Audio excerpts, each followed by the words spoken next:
ಇವತ್ತು ನಾವು ಹೋಗಿರೋದು ಎಲ್ಲಪ್ಪ ಅಂತಂದ್ರೆ ಕುಂದಾಪುರ್ಲಿಂದ ಮುಗಿಸ್ಕೊಂಡು ಡೈರೆಕ್ಟ್ ಕುಂದಾಪುರದಾಗ ವ್ಯೂ ನೋಡಿ ರೈಲ್ವೆ ಸ್ಟೇಷನ್ದಾಗ ಮುರುಡೇಶ್ವರ ಹೋಗಿ ಮುರುಡೇಶ್ವರದಾಗಿಂದು ಎದುರಿನ ಗುಡಿದು ಗೋಪುರ ನೋಡ್ರಿ ಹೆಂಗೆ ಕಾಣ್ತದ. ಗೋಪುರ ನೋಡ್ರೆ ಬುಕ್ಕಳು ದೊಡ್ಡದ 18 ಅಂತರ್ಸದ ಗೋಪುರ ನೋಡ್ರಿ. ಗೋಪುರ ಒಳಗೆ ಮತ್ತು ಲಿಫ್ಟ್ ಅದ, ಲಿಫ್ಟಿನಾಗಿನ ಮ್ಯಾಗಿಂದೆಲ್ಲ ನೋಡ್ಬೋದು. 4 ವ್ಯೂ ಕಾಣ್ತಾವ ಭಾರಿದ. ಒಳಗೆ ನಮಗೆ ವೀಡಿಯೋ ಮಾಡೋಕೆ ಗೊತ್ತಿಲ್ಲ, ಒಳಗಿಂದು ವೀಡಿಯೋ ಮಾಡಮಂತ ನಾವು ಒಳಗಿಂದೆಲ್ಲ ಮುರುಡೇಶ್ವರ ಒಳಗಿಂದೆಲ್ಲ ಟೆಂಪಲ್ಲೆಲ್ಲ ವೀಡಿಯೋ ಮಾಡೋಕೆ ಗೊತ್ತಿಲ್ಲ. ಮತ್ತು ಮ್ಯಾಗಿನ ನೋಡ್ರಿ 4 ಅಂತರ್ಸ್ ವ್ಯೂ, 20 ರೂಪೀಸ್ ಟಿಕೆಟ್ ಅದ. ವ್ಯೂ ಹೆಂಗೆ ಕಾಣ್ತದೆ ನೋಡ್ರಿ. ಮತ್ತು ಅಲ್ಲಿಂದ ಮುಗಿಸ್ಕೊಂಡು ಸಮುದ್ರ ಬಲ್ಲಿ ಬಂದು ಒಂದು ಮುರುಡೇಶ್ವರ್ಲಿಂದ ಡೈರೆಕ್ಟ್ ಹೋಗಿರೋದು ಕುಮಟಲಿಂದ ಗೋಕರ್ಣದ ಹೋಗಿ ಗೋಕರ್ಣದಾಗ ಎಲ್ಲ ದರ್ಶನ ಆಗಿ ಮ್ಯಾಗಿ ಅಲ್ಲಿಂದು ಪ್ಲ್ಯಾನ್ ಮಾಡಿದೆವು ನಾವು ಓಮ್ ಬೀಚ್ ಹೋಗಮ್ಮಿ ಮತ್ತು ಹಾಫ್ ಮೂನ್ ಬೀಚ್ ಹೋಗಮ್ಮಿ. ಮತ್ತು ಇಲ್ಲಿ ಗೋಕರ್ಣದಾಗ ಪ್ರಸಾದ ಕೊಡ್ತಾರೆ, ಭಾರಿ ಪ್ರಸಾದ ಮಾತ್ರ.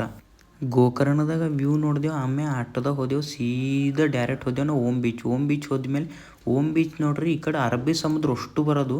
ಓಮ್ ಬೀಚ್ ಎಲ್ಲ ಮುಗಿಸ್ಕೊಂಡು ಆದಮೇಲೆ ನಾವು ಹೋದೆವು ಡೈರೆಕ್ಟು ಓಮ್ ಬೀಚ್ ಮುಂದೆ ಹೋಗೋಣ. ಮತ್ತು ಹಾಫ್ ಮೂನ್ ಬೀಚ್ ಬರ್ತದೆ. ಹಾಫ್ ಮೂನ್ ಬೀಚ್ ನೋಡ್ರಿ ಹೆಂಗೆ ಕಾಣ್ತದೆ.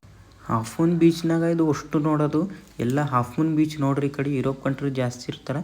ನೀವು ಯಾರಾದರೂ ಮುರುಡೇಶ್ವರ ಗೋಕರ್ಣ ಹೋದ್ರೆ ಕಾಮೆಂಟ್ ಮಾಡಿ ಹೇಳ್ರಿ.